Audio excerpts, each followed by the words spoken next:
Now, I'm sure you know about the Australian Strategic Policy Institute. It's one of the most important think tanks in the country, and their work highlighting the shortcomings of our Defence Force and the threat of the CCP is invaluable. That's why we interview them here at Sky all the time. We need their insights.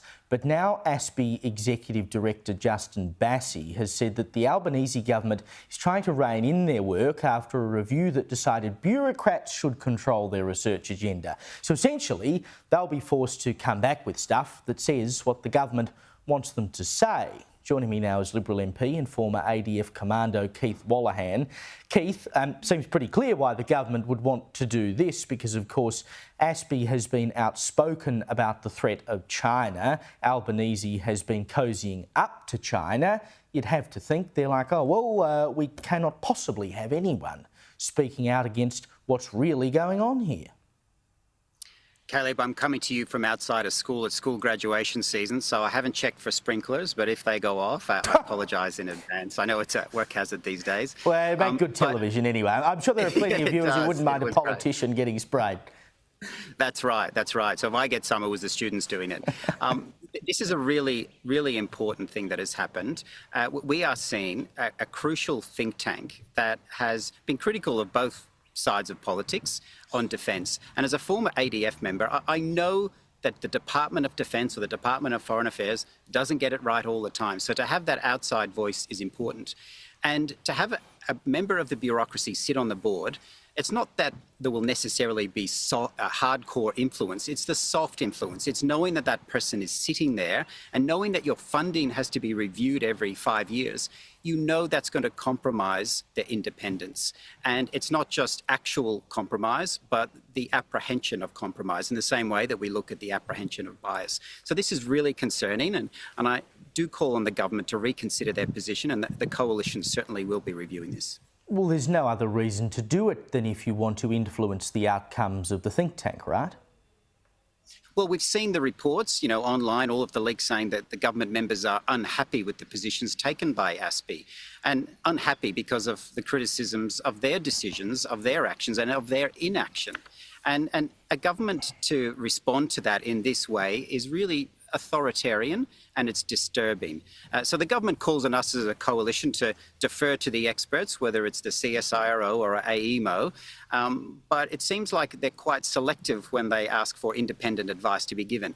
And I just imagine this. Imagine the coalition was calling for the CSIRO funding to be reviewed every 5 years.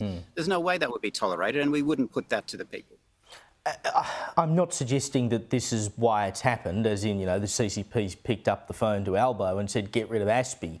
But how much do you think the link between the Albanese government and China, and they've made a great effort during their time in government to suck up to China, how much of that do you think plays into this decision?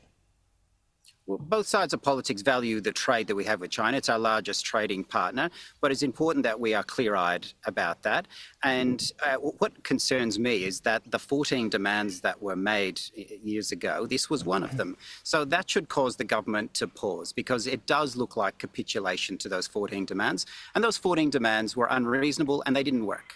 And I would have hoped that is something that both sides of politics recognise. We don't want to set a precedent where similar demands are made in the future.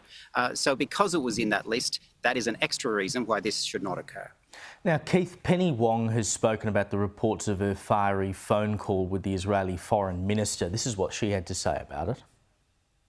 Australia, alongside the United Kingdom, Canada, New Zealand, Japan and many other countries, have been calling for a ceasefire, for the release of hostages and for the provision of aid into Gaza. That is the position we have been articulating, and that's the position that I reflected to the Israeli Foreign Minister. Seems like she's playing down that phone call. Of course, the reports we've heard out of Israel about how it went are slightly different. Well, it is, and this is the problem with our relationship with Israel now. It has never been lower, and the reason it has never been lower is because Israel needs friends more than any other time in their history. And what we know when you're standing up to bullies, and they've got bullies at their neighbours, is you have to be strong. And what the government is calling for is a time of weakness when it is the last thing that should be done. So, of course, we want to see the hostages returned. We want to see the war ended. We want to see civilian casualties ended. But in order to do that, the war has to end in a way that it won't start again. So what Israel is doing against Hezbollah, what it's doing against Hamas, and what it is doing against the other bad faith actors in the region should be supported. So to undermine them in key votes at the UN at this time when the war is still on, is really undermining our relationship with a key partner. I'll talk about this later in the show because it involves Donald Trump and, of course, his threat to basically wreak havoc if there is not a release of the hostages by the time he becomes president. But there is talk now that there could well be a ceasefire by the end of the year and that Hamas is more and more moving towards getting on board with something like that. But it comes with no thanks or dues for Penny Wong or any other people like her. I mean, they've been running around saying, oh, we need a ceasefire, we need a ceasefire, we need a ceasefire. But by that, they've essentially meant that Israel should put down their guns and then, I don't know, let Hamas run riot. They've not actually shown any leadership that would lead to the ceasefire that they supposedly want. Well, if you're in a position like Penny Wong is, you should be a student of history. And this isn't the first conflict to ravage the earth. And we know that these conflicts end in a negotiation, and those negotiations end from a position of strength. They never end in a position of weakness. Positions of weakness prolong the conflicts. So whatever well-intended outcomes the government has to force Israel to show a weak hand is to prolong this war. And surely they must know that.